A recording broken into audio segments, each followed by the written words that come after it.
সিরাজগঞ্জে উদ্বেগজনক হারে বাড়ছে এইচআইভি পজিটিভ রোগীর সংখ্যা। এরই মধ্যে জেলায় প্রায় 255 জন পজিটিভ রোগী পাওয়া গেছে, যার মধ্যে অধিকাংশই ইনজেকটিভ ড্রাগ ব্যবহারকারী। মূলত সমকামিতা ও নেশাজাতীয় ইনজেকশনের মাধ্যমে এই রোগ শরীরে বেশি ছড়াচ্ছে বলে জানিয়েছে সংশ্লিষ্টরা। মাদকদ্রব্য নিয়ন্ত্রণ অধিদপ্তর বলছে, ইনজেকটিভ ড্রাগের ব্যবহার কমাতে নেওয়া হচ্ছে পদক্ষেপ। সিরাজগঞ্জ থেকে মোহাম্মদ আশরাফুল ইসলামের পাঠানো তথ্যচিত্রে ডেস্ক রিপোর্ট। সিরাজগঞ্জে 2020 সালের ফেব্রুয়ারি মাস থেকে সরকারিভাবে শুরু করা হয় এইচআইভি পরীক্ষা। এই লক্ষ্যে সিরাজগঞ্জ সদর হাসপাতালে এআরটি সেন্টার প্রতিষ্ঠা করে এইচআইভি পজিটিভ রোগীদের বিনামূল্যে ওষুধ ও কাউন্সেলিং করা হয়। কিন্তু গত কয়েক বছরের তুলনায় চলতি বছর হঠাৎ করেই পজিটিভ রোগীর সংখ্যা বেড়ে যাওয়ায় উদ্বেগের মধ্যে পড়েছে সংশ্লিষ্ট কর্তৃপক্ষ।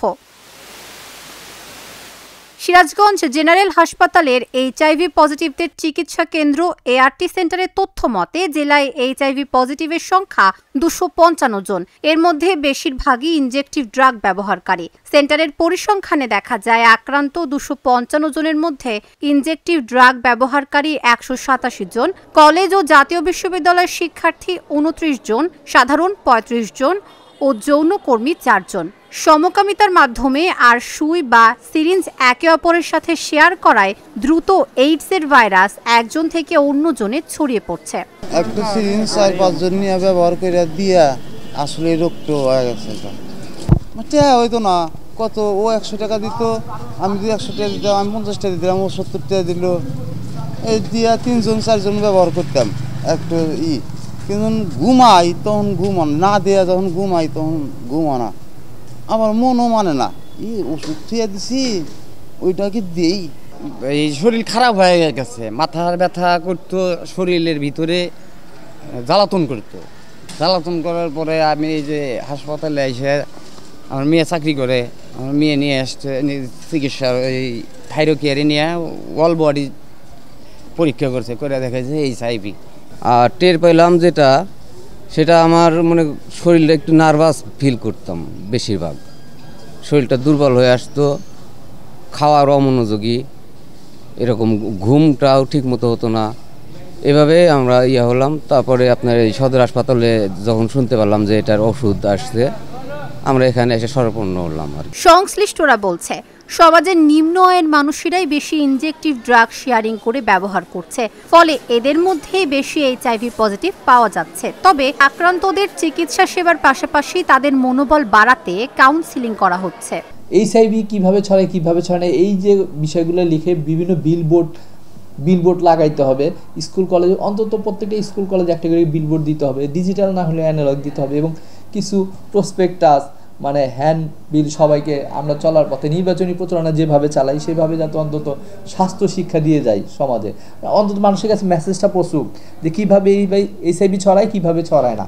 এই দুইটা জিনিস জানলেই মানুষ অন্তত এইচআইভির মতো মহামারী ভাইরাস থেকে সেফ জোনে চলে যাবে এবং ভালো থাকবে। এখানে আমাদের সব পরীক্ষা বিনামূল্যে করা হয়, ভাইরাল লোড দেখা হয় এবং ট্রিটমেন্টও বিনামূল্যে দেওয়া হয়।